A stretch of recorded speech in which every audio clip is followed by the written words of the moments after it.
শেখ হাসিনা আমলের ভঙ্গুর অর্থনীতিকে স্থিতিশীল অবস্থায় নিয়ে গেছে অন্তর্বর্তী সরকার। ব্যাংক সহ অন্যান্য খাতের সূচকের উত্তরণের পাশাপাশি মেগা প্রকল্পগুলোতে দুর্নীতি বন্ধ করা গেছে, এমন তথ্য জানিয়েছে বেসরকারি গবেষণা সংস্থা সিপিডির নির্বাহী পরিচালক ডক্টর ফাহমিদা খাতুন।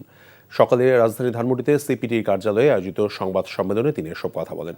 ডক্টর ফাহমিদা জানান, একদিকে কর্মসংস্থান সংকট, অন্যদিকে শিল্প খাতের শ্রমিকদের বাড়ছে না মজুরি। এতে 8% বেশি মূল্যস্ফীতির চাপ অসহনীয় উঠেছে, বাড়ছে দারিদ্রতা।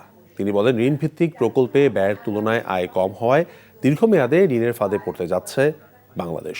নির্বাচনে টাকার ছড়াছড়ি রোধে নির্বাচন কমিশনকে কঠোর নজরদারি বাড়ানোর আহ্বান জানান তিনি। সরকারি কর্মকর্তাদের বেতন ভাতা ঠিক রেখে কেবল উন্নয়ন ব্যয় কমানো হলে অর্থনীতি প্রবৃদ্ধি কমে যাওয়ার আশঙ্কা রয়েছে জানিয়ে সিপিডির সম্মানীয় ফেলো ডক্টর মুস্তাফিজুর রহমান বলেছেন, এর জন্য রাজস্ব আয় বাড়ানোর দিকে বেশি মনোযোগ দিতে হবে। আমাদের দেশে সমস্যা যেটা হয়েছিল, অতি মূল্যায়িত বিভিন্ন ধরনের মেগা প্রজেক্ট আমরা বাস্তবায়ন করছিলাম, এবং সুতরাং সেইখানে হলে তো রিটার্ন আমরা ঠিকভাবে ওইভাবে পাবো না যদি অতি মূল্যায়িত হয়। তো সেই জায়গাটাতে আমাদের সতর্ক থাকার ব্যাপার আছে।